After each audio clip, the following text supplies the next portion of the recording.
Hi guys, welcome to Citizen Mentors. My name is Ketan and we're going to talk today about expected attempts versus percentile for CAT 2020.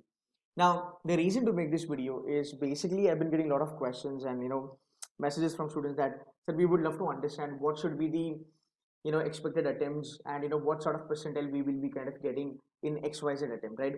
So I thought, okay, let's make a video. I have actually made this video rather in bits and pieces for all the sections around about 2 months back, and whatever the attempts versus percentile that I showed that point in time, they are actually spot on. But now I'm making this video wherein I will be covering DILR, Quants and VARC also.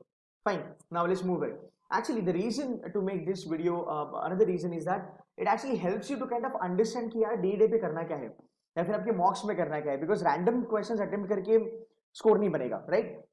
अब आगे चलने से पहले एक बात करते हैं कि what is the mechanism and rational that I have used to arrive at this numbers, because ये चीजें बहुत मैटर करती है. पैटर्न जब से चेंज हुआ है कैट का, तब से हमें पता है कि यार कोई भी टाइप का क्वेश्चन आ सकता है. 24 आ सकता है, 25 आ सकता है, 30 आ सकता है, या फिर 22 भी आ सकता है each, right? There is a possibility कि 100 भी आ सकता है. So how do you arrive कि यार मुझे इतने क्वेश्चंस बेयर मिनिमम करने पड़ेंगे? बिकॉज डेफिनेटली यार अगर हम डी पे चलते हैं and if we see on the screen यार 22 आया है, या फिर लेट्स जस्ट से 24 आया है, then you have to have something as a benchmark यार इतना तो मुझे करना पड़ेगा ही पड़ेगा. So this is a small attempt from my side. मैं आपको यहाँ पे मैकेनिज्म बता देता हूँ. Now let's just say if you want to understand और if you want to predict anything, okay, if you want to predict anything, पहली बात, do we all know the number of questions? We don't know. We have lot of combinations. Definitely we have lot of combinations which I just showed you, but we do not know the exact number. Nobody knows the exact number कि इतना ही question आएगा CAT में. So that's the sort of a bottleneck that we have, right? पहली बात, इसको जब predict करना होगा, कुछ भी चीज अगर प्रेडिक्ट करनी होगी, उसका एक पहले होता है बेंचमार्किंग कि आप बेंचमार्क कैसे करोगे, और वो बेंचमार्किंग आपकी चलती है हिस्टोरिकल डेटा पे. फाइन, मैं आपको यहां पे एक्सप्लेन कर रहा हूं कि यार ये जो नंबर्स है जो आप देखोगे अभी, ये मैंने अराइव कैसे किए. जब तक तुमको बेटा मैकेनिज्म और रैशनल समझेगा ना, नंबर्स काम नहीं करेंगे. इसलिए फास्ट फॉरवर्ड मत करना. मुझे पता है भैया फास्ट फॉरवर्ड करेंगे, फास्ट फॉरवर्ड मत करना. ये बहुत इंपॉर्टेंट है, मैकेनिज्म एंड रैशनल. पहली बात, so the benchmark is, what is the best benchmark? Elodie, right? यार सिंपल सी बात है, तुम्हारे अटेम्प्ट किसके ऊपर डिसाइड होते हैं? एलओडी पे ही डिसाइड होते हैं, इसके बाहर कुछ नहीं होता. This is the final thing. The level of difficulty something that will definitely decide your attempts. तो वो जानना बहुत जरूरी है.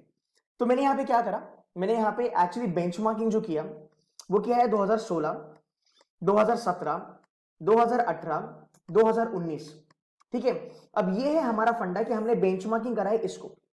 सिंपल सी बात है, 4 साल का लेवल ऑफ डिफिकल्टी हमारे पास है, and that is more than enough to predict any goddamn thing. ये बहुत सही डेटा है. अब सिंपल सी बात है, अब ये 4 लेवल कैसी है देखो. पहला लेवल है सुपर इजी, ओके, देन है इजी, देन है टफ, देन है super duper tough. For example VRC के बारे में अगर बात करूं, या फिर अगर मैं क्वांट्स के बारे में बात करूं, तो क्वांट्स के बारे में अगर बात करेंगे तो तुम्हारा 2016 was easy, 2017 was super easy, right? Your 2019 was kind of tough, and 2018 was super tough. So when you actually on a D day or maybe on mocks को थोड़ा साइड में रखो, because mocks बड़ी weird से होते हैं, वहां पे कुछ भी चीजें शॉर्ट नहीं होती है, तो मॉक्स थोड़ा साइड में रखो. डी के बारे में अगर हम बात करेंगे तो यार डी पे जब तुम क्वेश्चंस देखते हो, राइट, पहली चीज तुमको ये देखनी है कि लेवल ऑफ डिफिकल्टी क्या है. Now definitely exact level of difficulty तो नहीं होगा ना मेरे भाई, राइट? तो यार सुपर इजी होगा, इजी भी होगा, टफ होगा, या फिर उसके इर्द गिर्द होगा, बट एटलीस्ट एक आइडिया पता चलेगी कि अगर मैं सेक्शन के बारे में बात करूं, अगर मैं सेक्शन के बारे में बात करूं विच इज DILR हो या फिर क्वांट्स हो या फिर VARC हो, हम इतना तो यार जज कर पाएंगे ना कि यार हाँ ये जो पेपर है वो 2017 की लेवल का है, इजी लग रहा है. ये 2016 की लेवल का है इस बार का VARC, या फिर 2018 की लेवल पे आया है, या फिर 2019 के लेवल पे आया है, एकदम सुपर डुपर टफ है ये. इतना तो हम गॉज कर सकते हैं, एंड उसके बेसिस पे हम अपने अटेम्प्ट्स एक तो हम घटा सकते हैं या फिर हम बढ़ा सकते हैं. अगर 2019 का पेपर आता है, इट्स अ लॉजिकल अंडरस्टैंडिंग कि यार तुम्हारे अटेम्प्ट जो है वो कम होने चाहिए, तुम्हारी एक्यूरेसी बढ़नी चाहिए, there is no doubt about it. अगर तुम्हारा पेपर इजी आता है, 2017 के लेवल पे आता है या फिर 2016 के लेवल पे आता है, आपके अटेम्प्ट्स बढ़ने चाहिए, आपकी एक्यूरेसी भी बढ़नी चाहिए, because definitely the number of questions which are doable वो तो बढ़ेंगे ही बढ़ेंगे ना यार, 2019 में वो नहीं बढ़ेंगे। तो ये रहा मैकेनिज्म एंड रैशनल। फाइन, अब चलते हैं स्टेप बाय स्टेप। ये रहा आपका वीआरसी का attempt versus percentile for CAT 2020। अब इसको स्टेप बाय स्टेप चलेंगे। मैंने 99.99 का डेटा नहीं लाया है बिकॉज ये बहुत वॉलेटाइल होता है, ये बहुत चेंज होता है हर साल, तो इसके बारे में बात नहीं करेंगे। 80 से लेकर 99 के बीच में हम बात करेंगे। पहली बात, अगर मैं बेंचमार्किंग आपको बताऊं 2017, 16, 19 एंड 2018, जहां तक आपका वीआरसी का सवाल है, ओके चल। तो जब 30 क्वेश्चंस आपको आएगी, आपको एक काइंड ऑफ आइडिया लगेगी कि यार 30 क्वेश्चन मतलब एलओडी आपका इजी आ चुका है या फिर सुपर इजी आ चुका है। आप इसको सुपर इजी भी बोल सकते हो, समझा। अगर आपके 24 क्वेश्चन आते हैं तो हम इसको पकड़ेंगे काइंड ऑफ इजी। अगर हम 2018 देखते हैं which is little tough and 2019 will be super tough. तो अगर आप देखोगे सबसे सुपर इजी वाला आपका जो वीआरसी होगा, सबसे ज्यादा अटेम्प्ट वहां पे होंगे compare to all the section, compare to all the years, right. देखो सबसे ज्यादा यहां पे है, मींस अगर आपका वीआरसी इजी लेवल पे आता है, आप पकड़ के चलना 9 से लेके 10 क्वेश्चन आपको करने हैं for 80 percentile which is nothing but 1/3 of the paper. ध्यान से सुनना, ध्यान से सुनना, which is nothing but the 1/3 of the paper guys. ये जानना बहुत जरूरी है, ये जानना बहुत जरूरी है। बहुत सारे लोग मैंने देखा है 1/3 करते रहते हैं, बट ये गलत इंफॉर्मेशन है। तुम्हारा पेपर खराब हो जाएगा और तुम्हारा एक साल और करियर भी खराब हो सकता है। एक चीज याद रखना, जब भी मैं बात करूं पेपर के लेवल ऑफ डिफिकल्टी के बारे में, that will change so the percentage will change, समझा। अब ये पेपर बहुत इजी है, सो 1/3 पे तेरे को एक्चुअली 80 परसेंटाइल आएगा। You getting my point? 1/3 पे तेरे को 80 परसेंटाइल आएगा। जब तेरा पेपर बहुत टफ आएगा विच इज 2019 का लेवल आएगा, the toughest of the all, super duper tough आएगा, तब बेटा 4 क्वेश्चन पे तेरा पूरा का पूरा 80 परसेंटाइल निकल जाएगा, है ना, which is nothing but 1/5, that is nothing but 20%। तो 20% पे बेटा तेरा वीआरसी का 80 परसेंटाइल निकल गया। आई यू गेटिंग माय पॉइंट? 80% तेरा कितने पे निकल गया? राउंड अबाउट 20% पेपर पे। और जब पेपर बहुत इजी आता है 1/3 के लिए, you are 80 percentile done and dusted. Now अगर मैं 12 के बारे में बात करूं, हाँ अगर मैं 12 के बारे में बात करूं, तो 90 परसेंटाइल लाने के लिए तुझे कम से कम 40% पेपर क्रैक करना पड़ेगा। गाइज ये इंफॉर्मेशन बहुत जरूरी है, इसको ध्यान से सुनना। 40% लाना पड़ेगा। अगर तुम इस काइंड ऑफ अंडरस्टैंडिंग में रहे कि 90% लाने के लिए मुझे 1/3 पेपर निकालना है, so you are short by 3 question, you are short by 3 question, मतलब 10% लेस। तो अगर तुम्हारा पेपर इजी आता है और अगर तुम सिर्फ और सिर्फ 1/3 पेपर करके आते हो, आप किसी भी आईएम का कट ऑफ क्लियर नहीं कर पाओगे। फाइन, ये हो गया सुपर गुड सिनेरियो, बहुत अच्छा सिनेरियो। अभी सुपर बैड सिनेरियो पे चलते हैं। ये अपना सुपर बैड सिनेरियो, बिकॉज यहां पे पेपर बहुत ज्यादा टफ था। 90% के लिए कितना करना है आपको? 6 क्वेश्चन। 90% के लिए कितना करना है आपको? 6 क्वेश्चन, मतलब 30% पेपर, मतलब 30% पेपर। इसका मतलब ये हुआ, जब तुम्हारा पेपर सुपर इजी आता है तब 1/3 पे बेटा तेरा 80 परसेंटाइल आ जाता है, और जब तेरा पेपर सुपर टफ आता है तब मात्र 30% पे, ओनली 30% पेपर पे you are actually cracking 90 percentile. तो ऑलवेज याद रखना, कितने क्वेश्चंस मुझे करने हैं, कितने परसेंट मुझे पेपर करना है। ये 100% एक्यूरेसी के बारे में बात हो रही है यहाँ पे, ये मैं कुछ हवा में नहीं बता रहा हूं, ये प्रूवन है। ये एक्चुअली अगर आप देखोगे, आपके मॉक्स भी अगर आप देखोगे हर एक क्लासेस की, यही नंबर्स आपको मिलेंगे। So the point is that number of questions मुझे अटेम्प्ट करने कितने करने हैं, वो चीज, कितना परसेंट पेपर मेरे को अटेम्प्ट करना है, ये दोनों चीजें किसके ऊपर डिपेंडेंट होंगी? Level of difficulty. इसी के लिए लेवल ऑफ डिफिकल्टी का बेंचमार्किंग करना बहुत जरूरी होता है, बहुत जरूरी होता है। एक बेंचमार्किंग करना बहुत जरूरी है। इसलिए मैंने यहां पे 2017, 16, 19, 18 का 4 सैंपल मैंने लिया है। इससे ना कुछ बाहर आएगा, ना इससे कुछ नीचे आने वाला है, इसके इर्द गिर्द आएगा, दैट इज फॉर श्योर। आगे चलेंगे, डीआईएलआर के बारे में बात करेंगे। डीआईएलआर के बारे में अगर हम बात करेंगे तो डीएलआर अगर आप जानते हो कि 2017 का डीएलआर सबसे टफ था, 2016 का डीएलआर सबसे इजी था। ये बन गया आपका 2016 का सिचुएशन। अब यहां पे अगर आप देखोगे इससे कम क्वेश्चंस कहां पे अटेम्प्ट हुए हैं, तो राउंड अबाउट बहुत ज्यादा टफ था, तो ये 2017 का आपका सिनेरियो बन गया बराबर। 2019 का पेपर बहुत ही ज्यादा इजी था, तो ये 2019 बन गया, और ये आपका 2018 का सिनेरियो बन गया। अब अगर आप देखोगे डीआईएलआर में in a worst scenario 4 questions that you have to attempt, जो हमने यहां पे भी देखा है, and in a good scenario you have to attempt round about 8 question. VRC में थोड़ा सा ज्यादा अटेम्प्ट होता ही है, because that's how the CAT is. So this is what you need to understand कि अगर मेरा पेपर डीआईएलआर बहुत ही कैलकुलेशन ओरिएंटेड अगर आता है और एकदम स्मूथ चीजें हैं, यार एक चीज यहां पे याद रखना, यहां पे time is something not been taken into consideration, समझा? 40 मिनट्स की बात is not taken into consideration. So depend करता है आप कैसे खेलते हो ना डी डे पे, बट पेपर अगर इजी आएगा तो अटेम्प्ट डेफिनेटली शूट आउट होने ही वाला है। So this is what you need to understand. अगर मैं मीडियम लेवल पे बात करूं, एक्चुअली मुझे लगता है ये सिनारियो बहुत ज्यादा पॉसिबल है। एक 25 वाला सिनेरियो भी मुझे लगता है बहुत ज्यादा पॉसिबल है।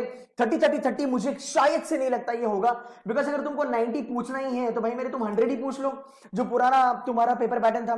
तुमको नए क्वेश्चन बनाने का जरूरत ही नहीं है, जो बनाया उसको ही तुम डाल दो, as simple as that, right? So 30 अगर होगा तो बहुत इजी लेवल पे चलेगा, and speed is going to be the only game changer. But अगर मैं बाकी की चीजों के बारे में बात करूं, this is what you need to understand that what attempt is required for 90 and 95%। अगर मैं एक सोबर नंबर पकड़ के चलता हूं, मुझे लेट्स से 25, राइट? 25 और 24 के बारे में अगर मैं बात करता हूं, 15 is what I am looking at 99.99। ये मैक्सिमम होगा कि कितना होगा, 16 होगा या 17 होगा, but keeping the outliers kind of little aside, अगर मैं स्टैंडर्ड डिविएशन के बारे में बात करूं, keeping the outliers aside, let's talk about 95 and 90%। ये अगर मैं रेंज के बारे में बात करूं, 10 questions is what you need to get 95% in DILR. As simple as that, as simple as that। दूसरी बात याद रखना, ये जो बेंचमार्किंग मैंने करी है ये 32 क्वेश्चन पे करी है बेटा, बिकॉज 32 ही आता है डीएलआर में। अब एक चीज याद रखना, अगर तुमको 75 क्वेश्चन आते हैं तो ये नहीं होगा कि 25, 25 और 25 के कॉम्बिनेशन में आएगा पूरा का पूरा, बिल्कुल भी नहीं। ये आया तो वेरी गुड, बट मुझे लगता है नहीं आएगा, बिकॉज इसमें परसेंटाइल कैलकुलेशन का प्रॉब्लम होगा। ये अगर आया तो ऐसे आ सकता है, 25 आएगा, 24 आएगा और एक 26 आएगा। Are you guys with me? समझ रहे मैं क्या बोल रहा हूं? तो ये इस कॉम्बिनेशन में आएगा। This is a typical way the CAT would ask you questions. तो आपको ये भी देखना होगा कि अच्छा कि कितने क्वेश्चंस दिए हैं और उसमें से कितने करने हैं। You getting my point? तो यहां पे 30 क्वेश्चन में पकड़ के चल रहा हूं, 22, 24। This is what you have to attempt on a D day. अगर आपको यू नो, इसीलिए मैं ऑलवेज कहता हूं, सिंपल सी बात है, अगर आप पुराना example low, 32, 34 and 34, वीए, DILR and quant, यार तुम कैसे बोल सकते हो कि मैं 10 क्वेश्चन करूंगा और मेरा आईएम का कॉलेज आएगा? ये तो एकदम स्टूपिड चीज होगी, राइट? बिकॉज यार एलओडी तो देखना, यहां पे डीएलआर में 10 question can give you 95% and VRC में 10 क्वेश्चन तेरे को 70% देने वाले हैं। So are you getting my point? तुम ये बोल ही नहीं सकते कि मैं 10 करूंगा, 9 करूंगा। This is bullshit. ये कभी नहीं करना। जो स्मार्ट बच्चा है, जो कैट समझता है, वो कभी नहीं करेगा। सो ऑलवेज रिमेंबर, क्योंकि सेक्शन में चेंजेस होता है, नंबर ऑफ क्वेश्चंस का, टोटल नंबर ऑफ क्वेश्चंस भी अलग है और लेवल ऑफ डिफिकल्टी भी अलग है मेरे भाई। तो ये चीज तुमको याद रखनी है, तुम सेम नंबर कभी भी नहीं कर सकते। I can bloody bet my life on it, I can fucking bet my life on it. तुम सेम नंबर कभी नहीं मार सकते, नंबर चेंज होगा। कोई सेक्शन 10 पे निकलेगा आईएम का कट ऑफ, किसी में 9 पे निकलेगा, किसी में 11 या 12 पे निकलेगा। This is what half the Janata doesn't even know. तो बेटा तुमको ये समझना बहुत जरूरी है। अभी आगे चलेंगे। ये हो गया अपना क्वांट्स। क्वांट्स के बारे में अगर हम बात करेंगे, super easy quants 2017, super easy quants 2017, easy 2016, right? Super tough 2018 and tough 2019। This is the way I have done the benchmarking. 2017 जब तुम्हारा पेपर सुपर डुपर इजी आएगा बेटा, 9 क्वेश्चंस आपको करने हैं फॉर 80%, 13 क्वेश्चंस आपको करने हैं फॉर 90%। ये पहले 34 था, अभी हम इसको पकड़ के चलते हैं, ये 4 सिनेरियो अपने पास है। अंडरस्टूड? नाउ अगर पेपर बहुत ज्यादा टफ आता है, 5 question is what is required for you to get a cut off clear. 5 is nothing but 1/4. मैं ऑलवेज कहता हूं 80% जो है वो 25% से लेके 30% की रेंज में चलता है गाइस। 25% से लेके 30% की रेंज में चलता है 80%। सुपर इजी, सुपर टफ, याद रखना। तो अगर तुम्हें लगता है कि सर मैं और 2 क्वेश्चन करने की कोशिश कर रहा था। बेटा तूने 5 क्वेश्चन तो तूने एकदम 100% एक्यूरेसी पे कर लिए, अब तेरा कैलकुलेशन बिगड़ गया बिकॉज तू 1/3 के पीछे भाग रहा था। अब तूने क्या करा, 2 क्वेश्चन और कर लिए, तो प्रॉब्लम ये हो गया, ये 2 क्वेश्चन तेरे गलत हो गए। तूने जितने भी मार्क्स कमाए थे 5 3 या 15 मार्क्स तूने कमाए थे, यहाँ पे एग्जैक्टली तुझे 80% आने वाले थे, बेटा 2 क्वेश्चन तेरे गलत हो गए, -2 हो गया, तू 13 मार्क्स पे आके बैठा, मतलब तेरा जो कट ऑफ था वो राउंड अबाउट 76-77% पे आ गया। तुझे किसी भी आईएम का कॉल नहीं आएगा एक्सेप्ट आईएम अहमदाबाद बिकॉज उसका सेक्शनल कट ऑफ 70% का है। Now I hope this is clear to you कि ये मैंने क्यों करा है। ये अटेम्प्ट आप ध्यान में रखना, आप लेवल ऑफ डिफिकल्टी देखना, इसलिए पुराने पेपर देखना बहुत जरूरी है, राइट? पुराने पेपर इसलिए मत देखना कि वही क्वेश्चंस कॉपी पेस्ट होंगे, बिल्कुल नहीं, कंसेप्ट आएगी बट एलओडी जानना बहुत जरूरी है। So guys that's it from my side. इसका मैंने आपको मैकेनिज्म बता दिया, बेंचमार्किंग सिस्टम बता दिया, एलओडी के बारे में मैंने बताया है, और ये नंबर्स अगर आप देखोगे, आप किसी भी क्लास का अगर मॉक अभी दे रहे हो, यू विल फाइंड ये सिनेरियो में ये जो नंबर्स है ये +-1 और 2 क्वेश्चन है, ना उससे कम ना उससे ज्यादा, राइट? मुझे बहुत सारे बच्चों ने कहा है कि सर, जिन्होंने मेरा लाइव लेक्चर्स देखे थे लास्ट मंथ, उन्होंने कहा है कि सर ये डिट्टो हो ही रहा है, इसके इर्द गिर्द चल रहा है, बिकॉज हर एक मॉक अलग अलग होगा, राइट?